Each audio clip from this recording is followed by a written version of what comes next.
to the Bad Dad podcast. Here we are. Here we are ready to roll and ready to go. Hopefully, y'all have enjoyed our content and enjoyed our stuff. And we hope it's created a lot of dialogue and discussions. I've gotten nothing but good feedback. Yeah, same. I think, honestly, the feedback and the listens are overwhelming, guys.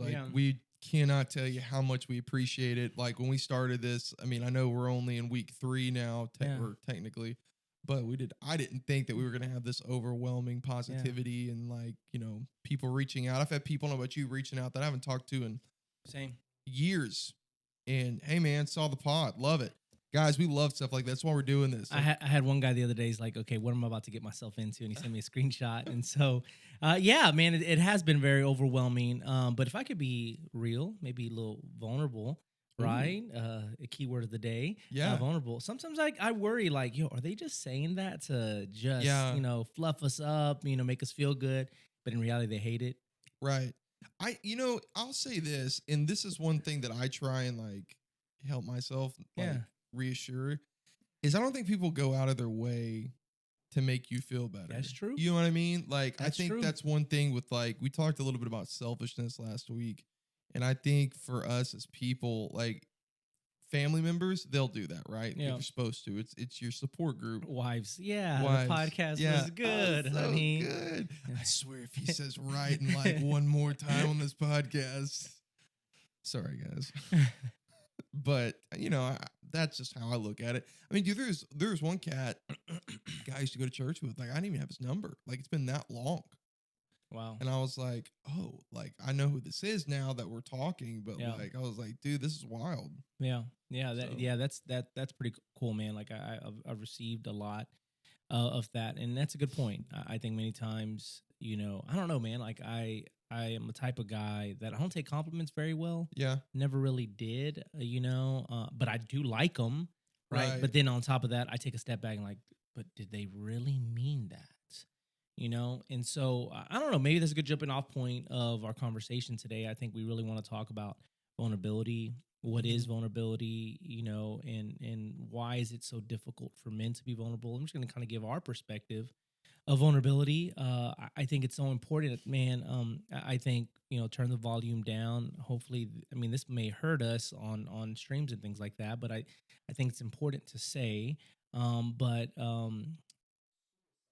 has really increased in men, in particular young men, right? It's becoming a problem that people are trying to say, okay, we got to look into this thing, what's happening. And for me, again, I'm not a trained counselor, psychiatrist, or anything like that, but I do believe a big helping point that could help multiple men is just being able to open up and share where they're at. And so I think this talk is super important. I think this talk is vital.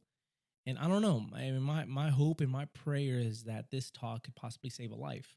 Sure. My hope and prayer is that this conversation allows some guys to find some other people to just open up to, share what's going on, share the problems. Because here's the thing, and again, hopefully, if you like to listen to the Bad Dad Pod with little ones, this is definitely even more so time to turn it down and not have the kids listen to this.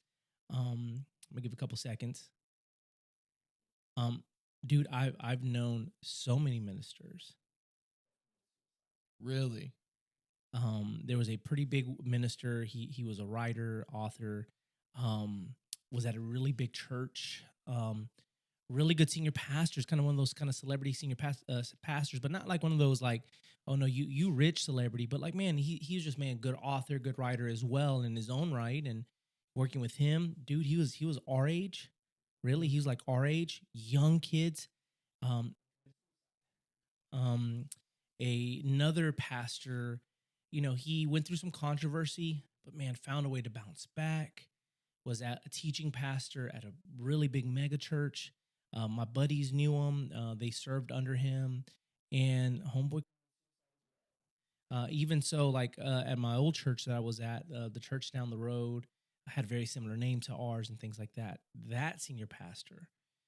And when I would hear stories, it was crazy because the person who did my hair at the time, and you may not believe I had hair at one point, The person who did my hair, she also did his daughter's hair. And so she would share stories about how he would lock himself in his closet. So a wife would be going around looking for him, couldn't find him, and then just find him just in his closet, just weeping, crying. That he would hold his gun and hide within, like clench it, you know. And they never told anybody. That stuff never went out. And you'd figure, like, if anybody got their life together, most of us would say, "Oh, ministers have their life together." Right. And that's the thing. Like, even ministers don't have their life together. In some cases, just as much.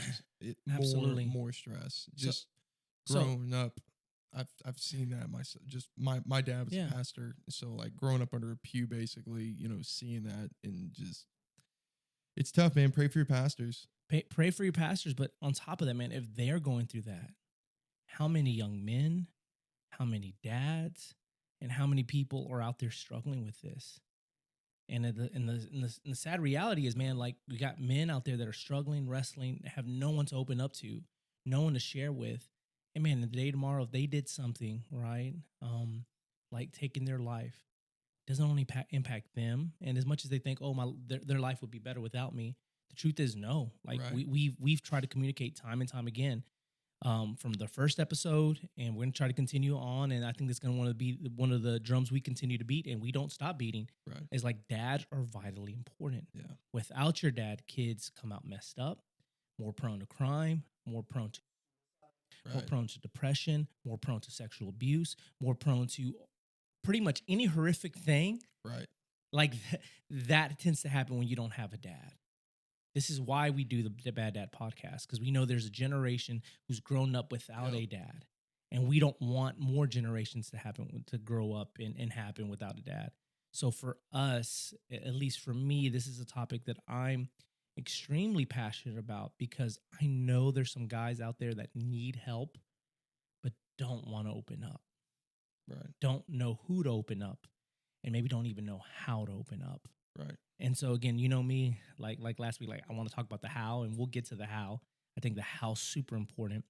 But at the same time, man, I think this topic, again, probably a sensitive topic, but definitely needs to be a topic that I think we should definitely talk about. I think this is one that we should continually revisit from time to time to remind people about the importance of vulnerability and opening up. And then on top of that, you know, encouraging more and more men, hey, listen, it's time to open up. Right. You know, we, again, little shameless plug here, over on the Patreon, in our Discord group. I don't know if you saw, I posted that article on vulnerability in men. And one of the things they describe, they break down, you know, I'm always like breaking down what does vulnerability mean. I love how they explained it as the ability to open up emotionally and share, as well as your own personal experiences and how they affected you. Yeah. And I think that's key on how they affected you, because I think maybe you can share.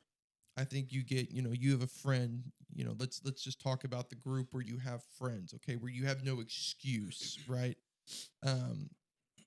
And you may open up, right? You may, but I think, and again, I'm not to open another can here, but like, we get concerned with how people view us.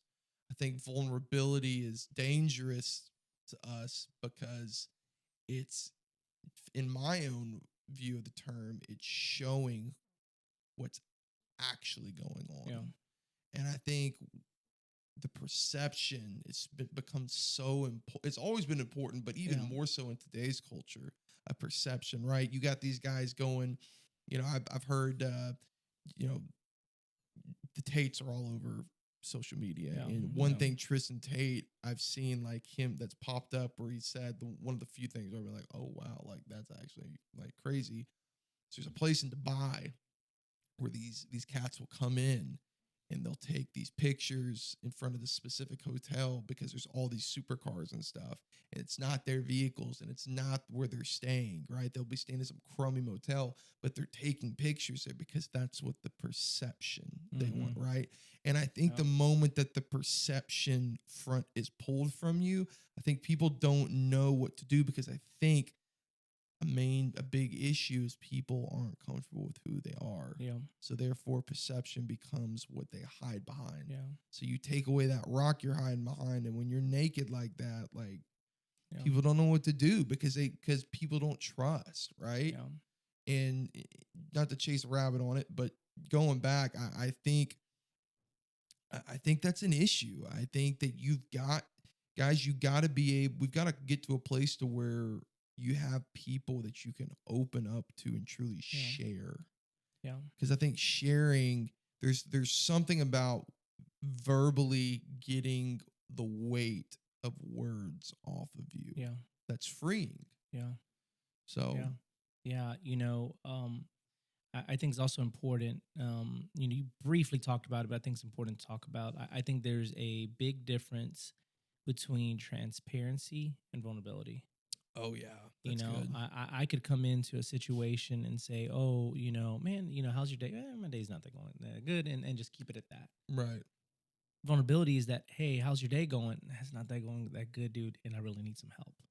Yeah. Vulnerability is that extending out of the hand and say, man, I need some help. And listen, I know that's difficult, I think, for a lot of guys because, again, that perception. We want to be seen like we got it all together. Right. We got to be seen that we have it all intact. But the truth is, man, like, who has their life all together? Right? Like, no one does. Like, you can even see the best of the best that we would see and kind of look at and all that. And they don't tend to have all their life all together. Right? They tend to struggle and do that. And I think we got to get past I want to show off on Instagram. I want to show off on the outside world. I want to show off to the people at my church. I want to show off to the people in my business that my life is all together, that my kids got it all together. Like, the truth is, none of us do. Right. None of us do. And I think the earlier we can come to that realization and earlier that we can come to communicate that, I think the better we are. I think it's so important to be able to start entering spaces and places. You do that. And the truth is, it's not weakness, man. Like, I think that's the kind of as I was doing kind of research and prepping for this week, one of the biggest things I kept on seeing is like, vulnerability is not weakness. Vulnerability is not weakness. And the truth is, because a lot of people see that. Right. I think I sent it to you. Right. But it was like it's from Church Chat. It was an Instagram reel.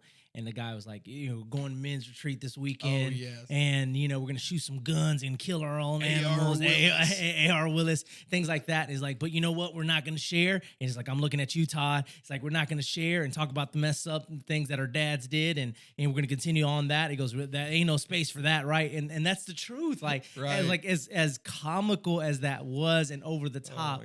Dude, it's so true. Right. Like, I remember a conversation I had with a buddy. There was this retreat, and that was really helpful. Again, it was a kind of Christian retreat, but it was really helpful for families and for men. And they do 1 week the men go, the next week the women go. And he was invited, but he had just heard about what happens there and things like that. And it really gets to a point where men become vulnerable, and what emotions start showing. And he's like, "Nah, that's too ooey gooey for me. Right. I can't do that." And the sad reality is that he's preventing himself, I think, maybe entering places where that would be really good for him. Mm-hmm. I think we do that from time to time because we don't want to be seen as punks, right? We don't want to be seen as, oh, man, this guy's in his feelings, right? Or, man, this guy is displaying feminine traits, right? I can't talk today, right? I'm still kind of early. It's right? Like Finding Nemo. Yeah, right.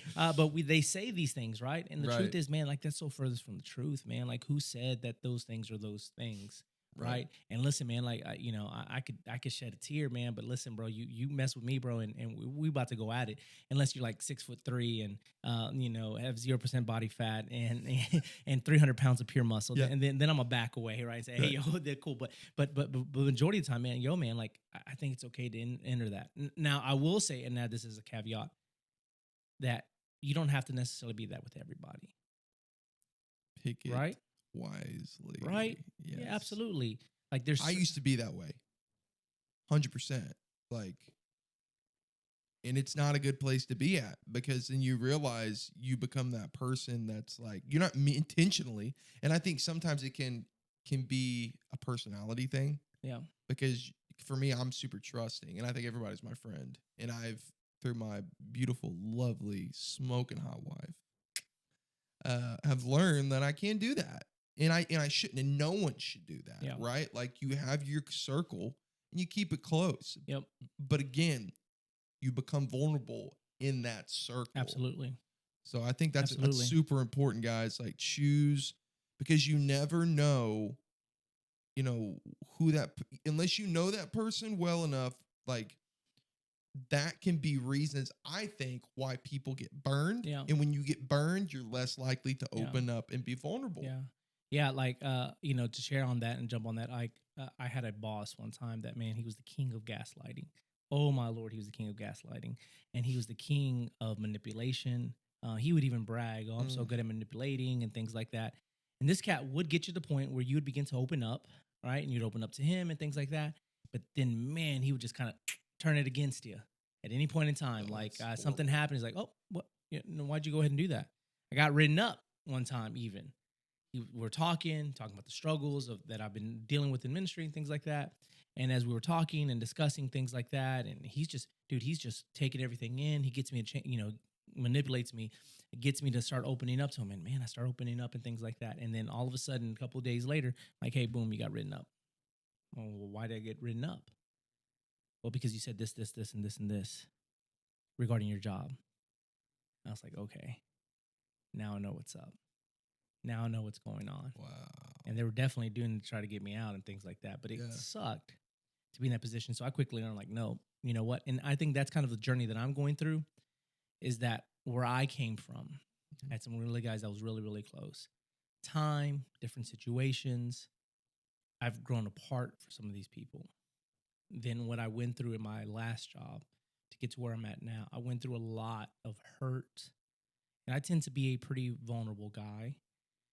And I will admit that I think I'm in a season where I have a lot of walls. It's just me being real. Sure. Like, I'm trying to be real and trying to be vulnerable, right? Right. And I'm trying to go through a season where I'm like saying, okay, this isn't right. This isn't good. Because I've been noticing I've been carrying a bigger load. Mm-hmm. I've been noticing that I've been trying to bear this weight a whole lot more. And it's not good for me to do that. So I'm trying to find buddies. I'm trying to find individuals that I can trust and be like, "Yo, man, I've been hurt. But I know I need to open up again." Right. No, that's good. I think, guys, it's hard having friends out in these streets these days, bro. Yo, man, like, I saw someone say, I saw a meme the other day. I like to talk about memes. I feel like memes define my life sometimes. But it was a meme that said the biggest miracle Jesus ever did was have 11 friends that were really close to him, right? Like, in his 30s, So I think that's definitely true, man. Like, having friends, at least in my age, in 30s, is a whole lot harder. Like, coming to a brand new church. And don't get me wrong, I still have my old friends and we still chat and things like that. But distance has definitely made it harder. Yeah. We're about an hour away, maybe 30 minutes. 45 minutes if you speed down Beltway 8, right? Mm-hmm. For the Estonians out there. But by and large, we just can't hang out because of distance, right? Yeah. And we text and we chat, but again, life gets busy. We all got kids and we don't have that kind of weekly touch point like we used to have when we were at church together. It's funny how that works, things right? Like that, right? Yeah. Like something as simple as, like, we don't go to the same church anymore, so therefore, like, we don't, like, see each other. Yeah. Yeah. I always think that's so crazy. Yeah, or you work together, and then you no longer work together, so you no longer chat like the way you used to and things like that. Sure. And so it becomes a very difficult balance. So as I'm here at this new church, in new work, like I got some friends, right? But by and large, like, I'm starting off from scratch. Yeah. Like, I'm meeting with cats like, "Hey, do you want to be my friend?" Like a little kid, man. and I'm okay doing that. Yeah. Like, I'm totally fine doing that, because part of me is like, I have no shame. Yeah. And I think this importance as you're kind of walking in this journey is like to have no shame. It's like to go into the individuals like, "Yo, do you want to be friends?" Like, like stepbrothers. Did we just become best friends? Yes. Yeah. Right. Like, we have to enter some of those places like that, man, because our lives depend on it. not only our lives, the lives of our wives, if you're married, if you're not, like for sure the lives of your kids will depend on it. And it's important to have those people again. I know I keep harping on it, but guys, like for me, like somebody that's like a super extrovert like that, like thrives around people, like that's when I thrive. Like my wife is like we're such like the definition of polar opposites, and she has to have time where she's like truly away from people.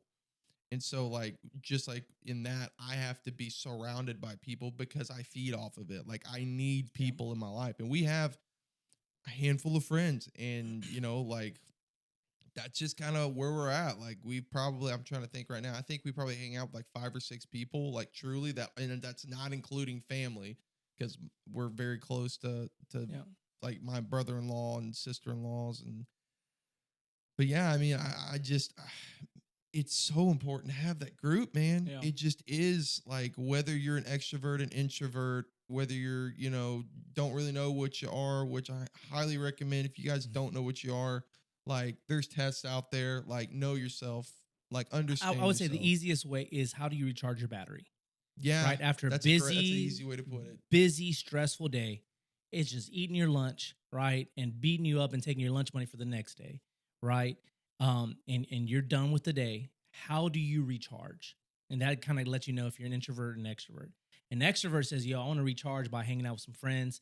I want to hit up the homies, see what we're doing. Can we all hop online and play, online? Can we chat? Can we talk? Man, can we go, to, Buffalo Wild Wings or Pluckers and watch the game? Yeah. Like you need people to recharge. You need to have your wife and your kids in your personal space and get all in your face. And like, you need people to recharge. Yeah. And introverts gonna, again, on the same day, eating your lunch, beating you up and things like that.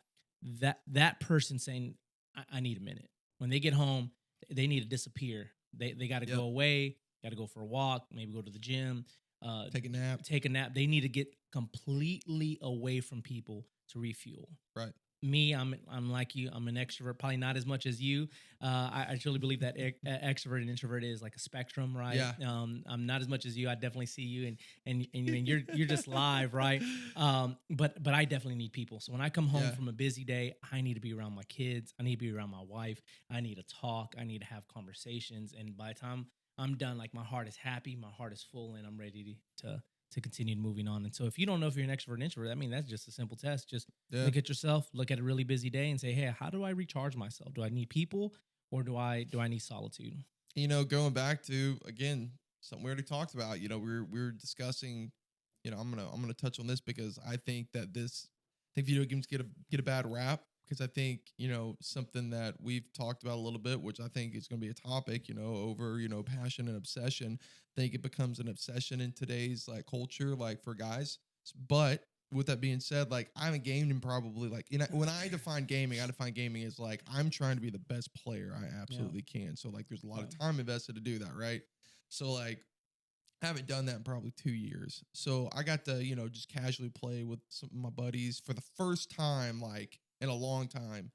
And last night I was telling you, I was playing with my buddy Zab, and man, it was so much fun. And like, it was good just to be able to just decompress. I haven't been able to do that because I haven't been able to get on a game and just allow myself to do that. Right. Yeah. So now being away from it for so long, I was able to, and it was fun, man. We're just cutting up, playing, chilling, awesome. Just talking. And again, I talked about this before.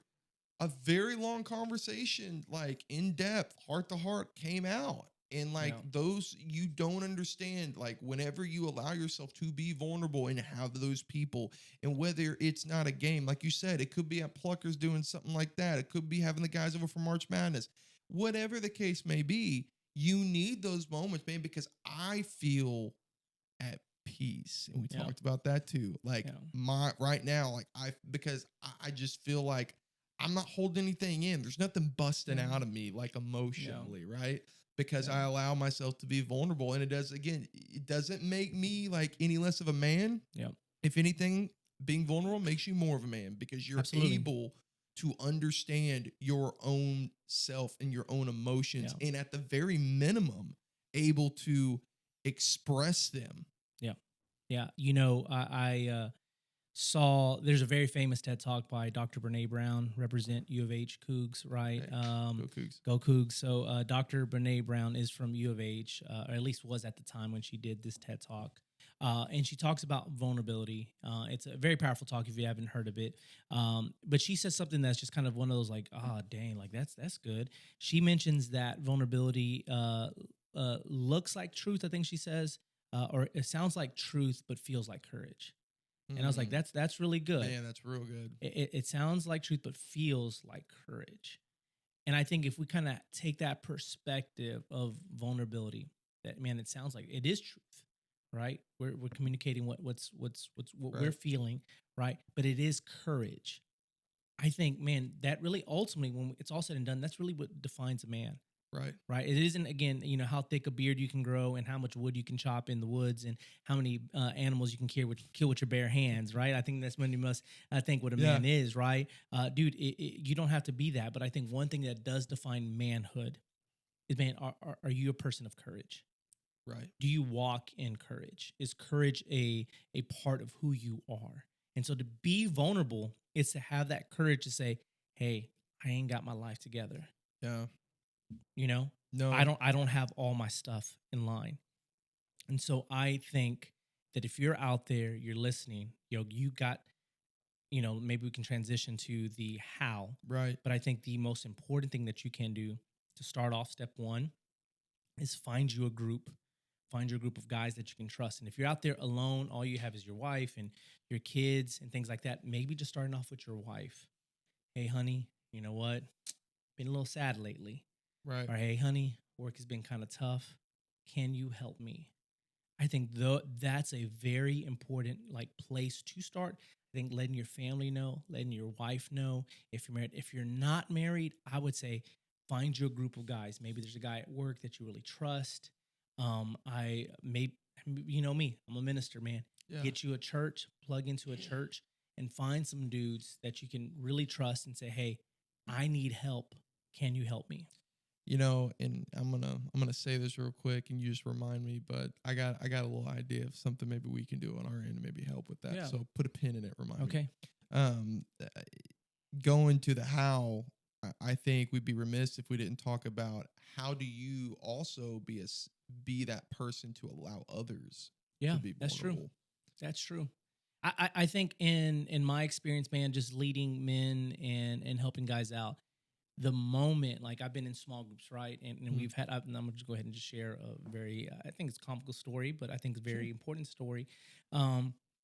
We were having small group, and part of it is we had some new guys come in, just accepted Jesus, and their lives have been just radically transformed and changed. And this group was already large as it was. And so here we are. And typically in these settings, the moment you have a guy open up, all the rest of the guys open up. And so one guy opens up, and then all these other guys start opening up.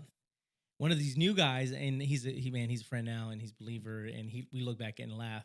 He was so nervous, and so they're sharing prayer requests, getting real, being vulnerable. This guy gets so nervous when he gets to him. He's like, can you pray for my microwave? My microwave ain't working right now, right? But I share that story because it was a chain reaction.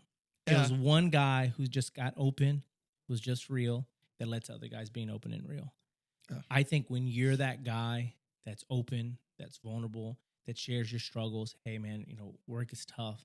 I hate it. I hate my job, and I don't know what to do. It's a catalyst, man. Absolutely. It becomes a catalyst for other guys to begin to share and open up and begin to do that. I truly believe you find a guy that can do that, but I'll add a little caveat. A guy also who knows how to control his feelings. Because you have some guys, man, that they spew and they get into their feelings. And they just, man, I can't say necessarily like they're toxic.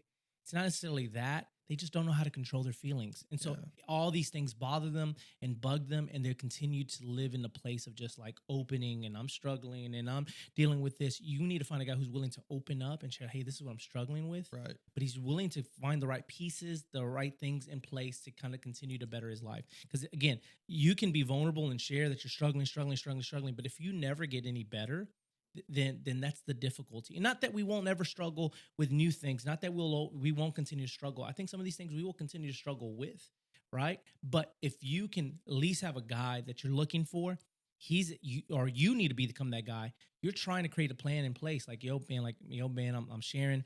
This is where I'm at. I'm sharing with you. But then if you want to be a guy that, man, like this is a guy that I can go to, I need to at least show in my life that I'm trying here. Right. I'm willing to be open with you. I'm saying, hey, bro, can you call me? Like I'm struggling with this. Can you call me at at 6:30 at night to make sure I'm being a good dad? Or can you call me at 6:30 at night to make sure I'm working out? Or can you call me? Like I'm trying to. I don't want to stay where I'm at.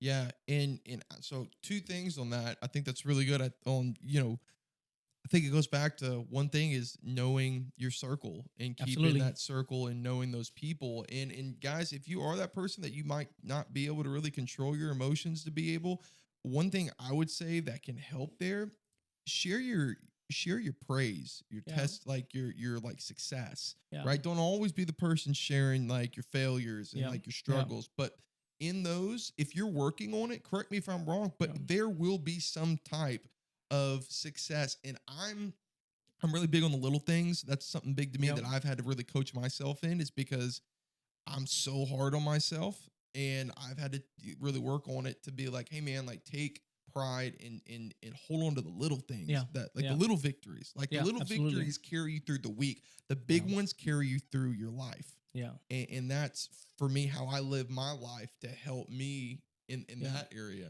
And I would also say that like it's just human nature to homogenize. It's just human nature to follow guys or be around guys that are exactly like you. So guys that like sports, man, you're going to want to gravitate to guys that like sports, right? If you're a guy who likes gaming, you're going to gravitate to guys who's gaming. If you're a dad, gravitate to guys that are also dads and things like that. But I would say that sometimes, especially in the moments of vulnerability, sometimes it's best to go with the guy who's completely opposite of you. Like if you're completely undisciplined, you need to find a guy who's extremely disciplined, who's waking up at 4:00 in the morning, who's working out, and then he's eating his breakfast, and then he's, doing his devotional. And then after that, he gets sending kids off to school. And like, you need to be around with a guy like that, because he's going to push you in areas that's going to make you feel uncomfortable, but it's going to make you better. And we all know that. We know deep down inside the things that make us uncomfortable make us better, right? Like right now, trust me, bro, you put me like a grand slam from Denny's right now, and I will kill that thing right now. And then after that, I will lay down on the couch and sleep, right? But I need the cat. He said, nah, bro, you ain't gonna eat that. You're gonna eat egg whites and spinach, no cheese. Shoot, we may not even do salt. And then after that, we're gonna run 3 miles.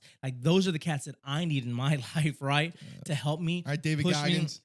Right, exactly, right? Like those are the guys that I need, at least if I want to, against we know that uncomfortableness push us to become better. Right. We all know that. And so I think even in this area, when we're looking, okay, am I that type of guy? Look, I may not be that guy for you, because you know what? Me and you struggle with the same thing. Me and you are dealing with the same problems. Me and you are dealing with the same issues. So I would recommend, man, how about you go to that guy over there? Because I'm telling you, that guy right now, what you're dealing with, dude, this guy is just excelling at it. Yeah, I think I love that. Like, you got to learn to be comfortable in the uncomfortable.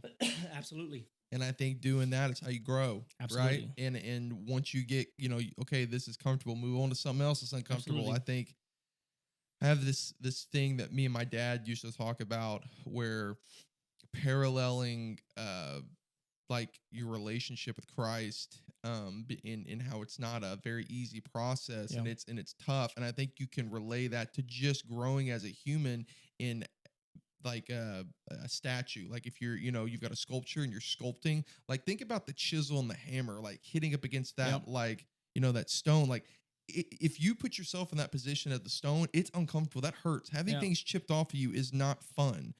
But at the end of it, it's beautiful. Absolutely. Right. And I think that that's another way that you can look at our life, is like, having to get up at 4 a.m, like to get your stuff done. It hurts. It's uncomfortable. I don't like it. The shower, it's cold, but that's going to wake me up. Oh my goodness. But then after like a week, this is a little easier. This is a little easier. Okay, cool. Well, how about now I start reading my Bible while I'm up? Okay. How about now maybe I start going for that run, right? And then you slowly add it in, and at the end of it, you look back and you're like, this ain't that hard anymore. Absolutely. If you want to be a guy that people can come up, again, not to manipulate, not to bring harm, but to really help, you need to be a guy who kind of got your stuff together. Yeah. You got to. Yeah. Because it's hard to go to a guy, man, who can't hold down a job. Kids hate him, right? Wife is despised by him, right? He's broke all the time, doesn't know how to manage his money. You don't want to go to the guy and say, hey, I'm dealing with this, right? You wouldn't even go to a guy like that. So if you want to be a guy that people trust, you kind of got to get yourself together. Yeah, and I think that every guy, in my opinion, that, and again, maybe I'm wrong, maybe there's some people that weren't this way, but that have their stuff together, I think at one point in time started at that point of saying, I don't have it together. And I need to find somebody who does, or I need to find that group, or and they got good at that. And they got good at this. And I think being uncomfortable and admitting that you don't have it together is the pathway to having it together. And I think one of the things that we were wanting to talk about today is also the importance of like finding mentors. Yes. Finding someone, I really don't know I heard the difference. There's a difference between like having a mentor, a coach, a disciple, discipler, excuse me, like whatever it is. I think they all kind of hold the same kind of truth to it. Sometimes it's important to find an older person that you can be vulnerable, who has their life together, maybe an empty nester, right? And that's kind of the person you want to go to. Like I remember a story of some guys that I knew. They would go to this one guy. He was in like his 40s, right? He was single, never married, but he was kind of coaching all these guys that were in serious relationships. And one by one, these guys started breaking up with their girlfriends. One by one, these guys were ending their engagements. And even so much that one guy was married, ended up divorcing his wife, right? And all these guys were connected to this one dude. Yeah, he was a leader in the church and things like that. But listen, man, like probably a dude who's like 45, 48, like single, probably is not the best guy that you want to seek relationship advice from. Right. Don't get me wrong. Like I understand the importance of like kind of biblical, like honoring Christ and your singleness, and and I get that. But if you're trying to take dating advice from a 46-year-old, right, that's single, that's probably not the smartest place to go to. For sure. The guy that I want to look at is the guy who's been married 40, 50 years, who faithfully loves his wife, right, and is still faithfully loving her and taking care of her and doing anything he can to love her and pursue her heart. That's probably a guy that I want to seek some advice out and saying, hey, my marriage is in shambles, or my relationship's in shambles. Can you help me out and give me some advice? Right. Those are the type of cats that I want to surround myself with and be open and vulnerable with. If you have money problems, you want to find a guy that, he got his money intact. Now, I'm not saying that he has to be rich, but, his bills are paid, right? He is giving faithfully to his church. He is extremely generous. And you know what? He knows how to manage his money well. I'm not saying he has to be lavish. I'm just saying he knows how to manage his money. Those are the type of mentors or disciplers or coaches that you want in your life. Someone who's going to continue to make you better and push you to be better. And when you come with the vulnerability, they'll do that. Like, I don't know, man. Like, I'm just picking, like, I look at your father-in-law, man. Like, he's a dude who just, like, in my opinion, just has his life together. He's extremely disciplined, a leader in this church, and lots of young men look up to him. Right? Those are the type of cats that you need to surround yourself with. These are the type of people that you need to look and say, yo, like this person can help me become a better man. Right. So I would say overall, if you're looking for who, man, just look at that person. You say, man, you know what? There's some traits about this guy that if I can have in my life would make me better. That if I share, hey, I'm weak in this area, man, I want him to invest in me, important to me. And so I want to hear your thoughts on this, if you have a story kind of like this. But for me, there's a mentor of mine that is extremely impactful that I didn't think was going to be a mentor the way that he was to me. But it was the last company I was at, and it was my first job doing outside sales, and it was my boss. This guy named Jake. Shout out, Jake. You know who you are. I'm not going to dox you. But, man, I thought, so I had a very high, thought of my own drive and how I was driven to do, just a go-getter, go out and get sales, drum up business. And so, I meet this cat. I'm just like, all right, this dude's driven too. But again, maybe it's a guy thing, but I'm just like, dude, I'll still outwork you, bro. Yeah. I'll still outwork you. You know what I mean? Yeah. So subconsciously, this dude did not have an off button. And I quickly realized bro, what is this guy on? But not just that, it was a different thing. There's certain people I feel like you're drawn to, and you're just like, bro, when you talk, I just want to listen to what you have to say. And he kind of had Jay's got that aura about him. And man, one thing about that I respect more than anything about him is that dude knew how to listen. And even though he was probably, I don't know, 7 years older than me, like been doing it a lot longer, a lot better at it, dude still listened to my opinion. It still like made me feel heard, and it impacted me. Like to this day, like I always tell him, like, dude, I'm your biggest cheerleader. Like you probably like get more marketing like for just who you are as like a business person, because I tell people whenever something comes up like that. But I think that everybody has people. And again, I'm talking about that on a professional level. There's other people on spiritual levels as well, you know, emotional level, however it is. But like, you need to like really today, guys. If you don't, you keep like, man, I don't know if I have somebody like that. Think about it. Go back and just kind of sit and maybe meditate on that and see if maybe you do. And if you don't, like, find somebody. Yeah. Like it's important because it will give you, if anything, a mark to set in your life to be able to go, okay, like I need to learn how to do these things. Yeah. Yeah. I had somebody once say that like, there's 5 areas to kind of look at your life. You're like physical, relational be like your, you know, kids, wife, you know, friends, things like that. Spiritual, you know, probably for me, in my opinion, the most important one. Financial, you know, you need to make sure that like finance is okay, job and things like that. And you need to have, in my opinion, I think sometimes you need to have somebody to kind of help you out with all these different points. You need somebody to kind of help you out and look into these different points and look to these points of your life to be able to come in. Oh, excuse me, last one being kind of like leisure. And so having somebody kind of come in and help you out. You may need somebody to kind of help you say, hey, like you're always on. It's okay to turn it off sometimes, right? You need somebody to come in and say, hey, like this is how you need to manage your money. And we also need to be okay to say, hey, I know I'm not good in these areas. Can you help me out? So, man, I think vulnerability is super important. I think vulnerability is key. And if you're not in a, hopefully at the end of this, if you're still not in a place, you're like, nah, I'm not going to open up and share, man. I just want to challenge you. Just try it. Right. Just try it. Don't have to get all mushy and gushy. You don't have to be at a coffee shop and just start weeping your eyes out or anything like that. Yeah, exactly. Don't necessarily have to do that. But I'm telling you, man, if you don't, it's like grabbing that, like, you know, I don't know, beer, soda, whatever, and just you shake it all up. All right. Yeah. Just shake it all up. When it opens, it's going to be bad. Yeah. It's going to be bad. So I would encourage you, man, don't do that. Let that slow release happen. And I'm telling you, you're going to be a better man, a better father, better dad for it. Yeah, no, I think I agree. Like, guys, it's not weakness to reach out. It's not weakness. It's courage. So you're saying you put a pin in something. How can we help? Man, we keep talking about, you know, we've got our email out there. Yep. We'll have to talk about it later. Okay. I can't. I'm not gonna spoil it. No spoilers today. Okay. But no problem. One thing I do want to ask is, I heard you went viral this week. I did go viral this week. It's a story that we have a celebrity, ladies and gentlemen. I did go viral. I had 100,000 views.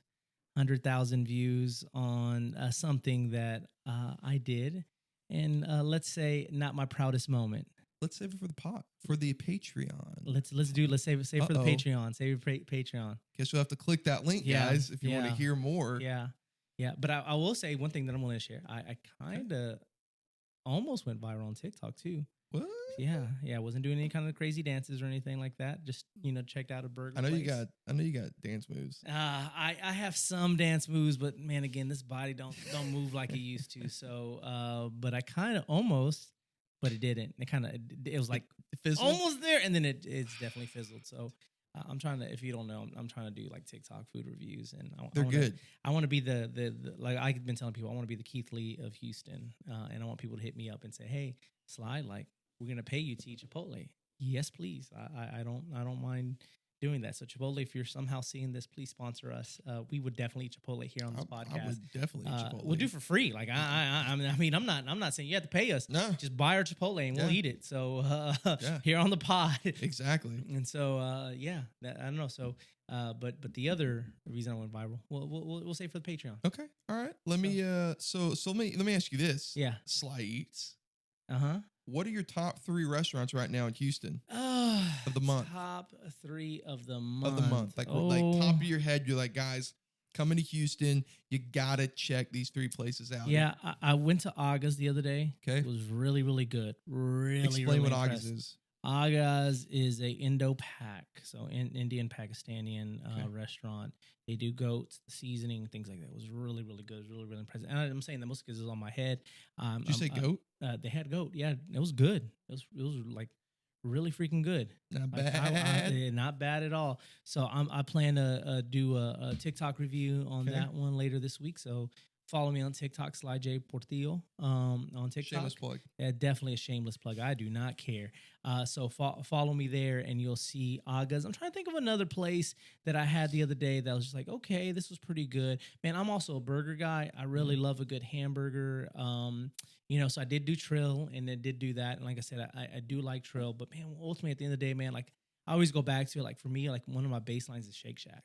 And I know Shake Shack's a chain. I know Shake Shacks are everywhere. But man, for me, it's a good base. Consistent. And they have one in Houston. And again, the cool thing about Shake Shack is that they'll always have like a regional based item. So historically, I think it was the concrete. It's like a Viet coffee and donuts, if I'm not mistaken. I think that's the regional, but they may have changed that here recently. So maybe a different, every single Shake Shack will have a regional item. So you go to Japan, they'll have a regional item in Japan that you can only get at that Shake Shack in Japan, and sometimes even per city. So like if you're in one city in Japan and there's Shake Shack there, you can only get this one thing there. Wow. So like for example, I went to Japan and I went to Shake Shack. I was like, it's freaking Shake Shack. I love Shake Shack.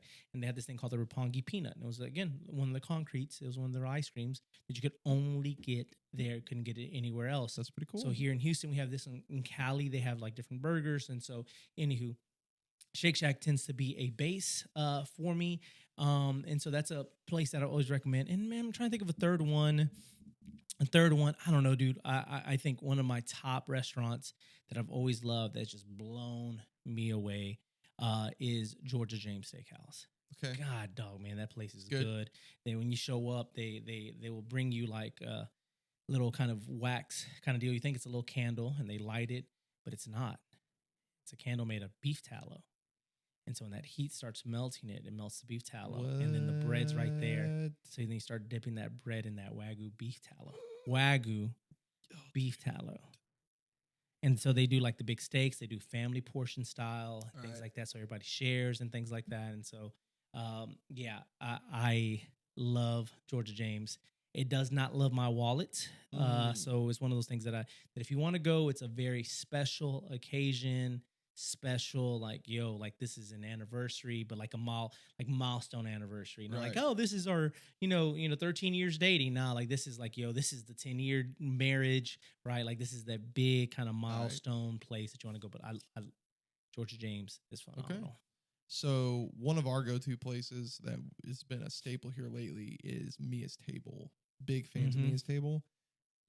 Talking about burgers, they have a very good burger. I'm gonna check it out. It's very good. I had it.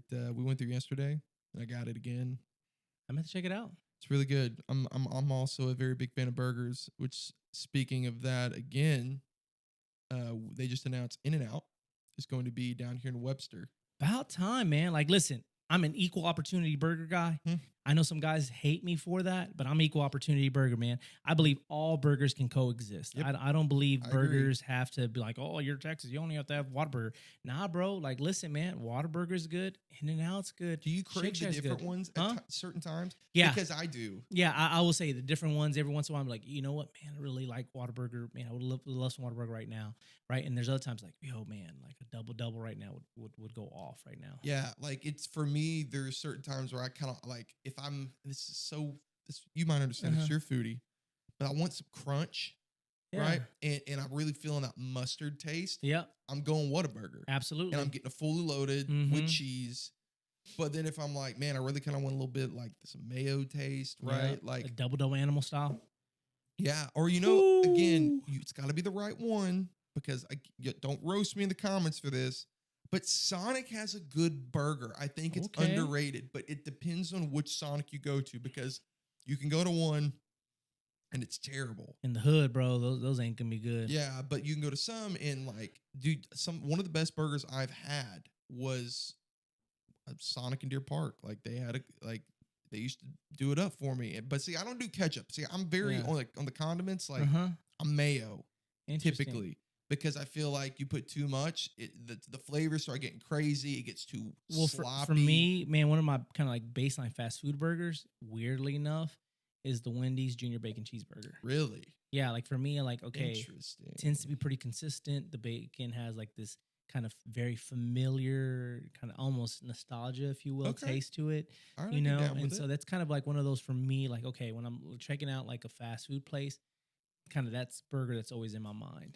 Is that Wendy's Junior Bacon Cheeseburger. So I got it. Anywho, so yeah, man. Like I think I love food, and I'm glad that In-N-Out is gonna be moving out here. And so anywho, so I'm the food guy, but you're the movie and TV shows guy. We dived into last time some of the shows you've been watching and kind of educating me on The Bachelor. I'm still gonna get on it. I just had a crazy week.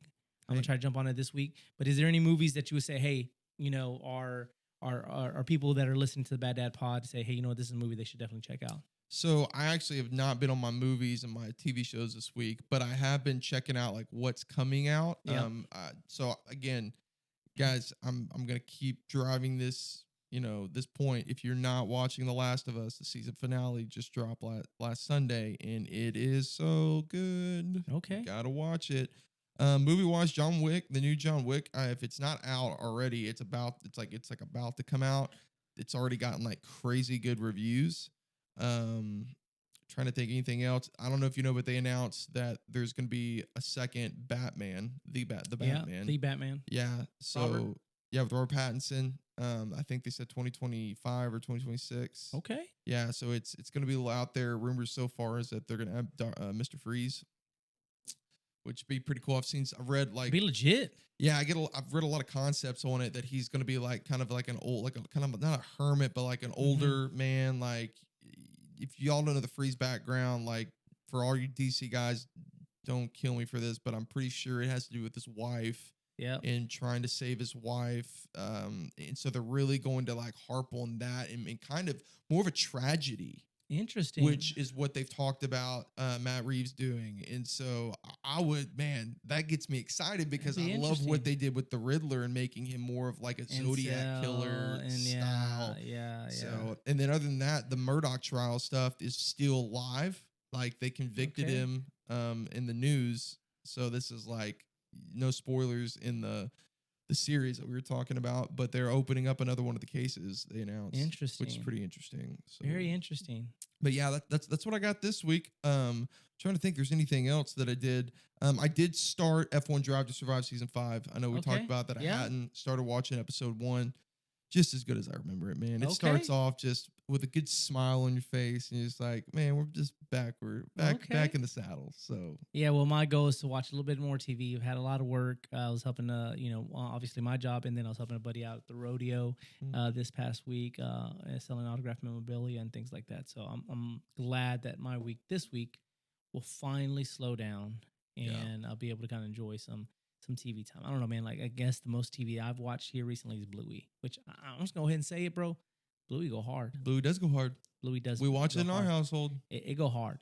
I don't care what people say. Yeah. It's you get into some of the astronaut or octonauts? You get into any of that? I haven't watched any octonauts. Man, Benjamin's so into octonauts. Yeah.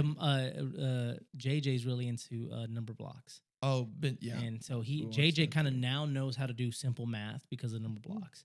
And so I'm like, I'm impressed. You should My kid's smarter than me. The actual number blocks. Yeah, we have some. Yeah, we do. Dude, that's his favorite thing. Yeah. Like he's building stuff. He goes, hey, look, it's a 10. And I'm like, yeah. How do you, okay. Yeah. I'm over here like, man, dude, like sometimes I struggle to count and I'm using my hand. My son's already just putting things together. Benjamin's quizzed me on the way to church on Sunday. He's asked me like, hey, what's like 8 times 4? And I'm like sitting here like, man, I really got to think about this. I haven't done this in a while. Yeah. Like, it's like, he goes, what's 8 plus 9 plus 4? And I was like, dude, don't do that to your dad. Come on, it's early, bro. Trying to embarrass you, man. He's trying to get you already. Mom's over here on the side like, oh yeah, what is it? Huh? What is it? Huh? That's awesome. Well, guys, thanks for tuning in to the pod. Check out the Patreon. We're going to share an interesting story about me and going viral this week. And I don't know. We'll see what else we talk about. Yeah, we might have some announcements as well. We'll keep y'all posted on that. We're working on some cool things. Absolutely. So, pretty excited. Thank y'all for the support. keep on supporting us. We love the support, and we just want to continue producing good content for you. So like, thumbs up, follow, bell on YouTube. Bell on YouTube. Please put the bell on YouTube. So, all right, guys. All right, guys. Peace out.